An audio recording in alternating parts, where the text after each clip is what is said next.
நல்ல கனவு காணிட்டு இருந்தேன், என்ன குளிக்க எழுப்பி விட்டீங்களே. சீக்கிரம் எந்திரிச்சு ரெடியான ஷின்சான், உன் பஸ் வேற மிஸ் பண்ணிட்டோம். சீக்கிரம் சீக்கிரம். அம்மா ஏன் இப்படி குண்டா இருக்காங்க? வெளியில ஒரே பனி இருக்கு.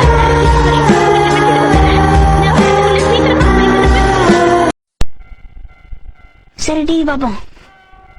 யாரும் இல்லாம டிவி பாக்குறதுல என்ன ஆனந்தம். வானிலை நிலவரம் இன்று வானம் மேகமூட்டத்துடன் காணப்படும். மழை பெய்ய நிச்சயமாக வாய்ப்பு இல்லை. இதன் விலை கூட அதிகமில்லை. பங்கு சந்தையில் இன்று உயர்வு ஏற்பட்டுள்ளது. அப்படிங்களா? செடிக்கு தண்ணி ஊத்த மறந்துடாதீங்க. இன்னும் கொஞ்சம் தண்ணி ஊத்துங்க, செடி பெருசா வளரும். இன்று பலத்த மழை பெய்ய வாய்ப்புள்ளதாக வானிலை அறிக்கை. தினமும் காலையில எழுந்து எக்ஸசைஸ் பண்ணீங்கன்னா உடல் நலத்துக்கு ரொம்ப நல்லது. நீ பேச்ச குறை. பள்ளிக்கூடத்துல பாடம் படிச்சதில்ல, நட்பு படிச்சோம். சின்ன வயசுல நாங்க அழுந்ததில்ல, ஒன்னா சேர்ந்து சிரிச்சோம். காசுக்கு ஒரு பஞ்சம் வந்தாலும் பாசத்துக்கு பஞ்சம் இல்ல. தினம் தினம் சண்டை போட்டாலும் நெஞ்சுக்குள்ள பஞ்சம் இல்ல. போல யாரும் இல்லை இந்த பூமியில, நட்புக்குதான் ஈடே இல்லை. உன் கை வீரல்கள் மெல்ல மெல்ல பட்டன முத்தி, உன் இனிமையான குரலில் கொஞ்சம் ஹல்லோ சொல்லி.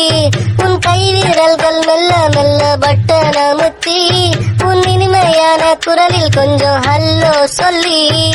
போன் அடிக்குது அடிக்குது அடிக்குது, ஹலோ சொல்லுங்க. போன் அடிக்குது அடிக்குது அடிக்குது, அன்சர் பண்ணுங்க. போன் அடிக்குது அடிக்குது அடிக்குது, ஹலோ சொல்லுங்க. வணக்கம். என்னாச்சு ஷின்சான்? உனக்கு ஏதாவது வேணுமா? எனக்கு ஒண்ணும் வேண்டாம் மேடம். மேரி மேரி ஹாப்பி பர்த்டே மேடம். ஒரு ஹாப்பி பர்த்டேவை கூட உன்னால ஒழுங்கா சொல்ல முடியாத ஷின்சான்? பரவாயில்ல, அட்லீஸ்ட் என் பர்த்டேவை ஞாபகம் வச்சுக்கிட்டே என்ன விஷ் பண்றதுக்காவது வந்து அதுவே சந்தோஷம். கிறிஸ்துமஸ்க்கே இப்படிதான் மேடம் சொல்லுவாங்க, கேட்டது இல்லையா? இப்ப நீ என்னதான் சொல்ல வர ஷின்சான்? ஒன்னே இல்ல. 250 ரூபாய் பில் வந்திருக்கு. ரொம்ப நன்றி மேடம், சீக்கிரமா தாங்க. ஓ, நான் ஏன் உனக்கு தரணும்? புக் வாங்குனதுக்கு நீதான் எனக்கு தரணும். உங்க அம்மா உன்கிட்ட காசு கொடுத்து அனுப்பலையா? என்னது 650 ரூபாவா? ஆமா, ஏன் உன்கிட்ட இல்லையா? ஆமா மேடம், என்கிட்ட கொஞ்சம் அமௌண்ட் குறையுது, பரவாயில்லையா? சரி, உன்கிட்ட எவ்வளவு இருக்குன்னு சொல்லு. என்கிட்ட ஒரே ஒரு 1000 ரூபாய் தாள் தான் மேடம் இருக்கு. 1000 ரூபாய்க்குள்ளதானே இருக்கு அந்த 650 ரூபாய். என்னது இந்த 1000? வங்கி நேரம் முடிவடைந்து விட்டது. நாளை காலை சரியாக 9 மணிக்கு வங்கி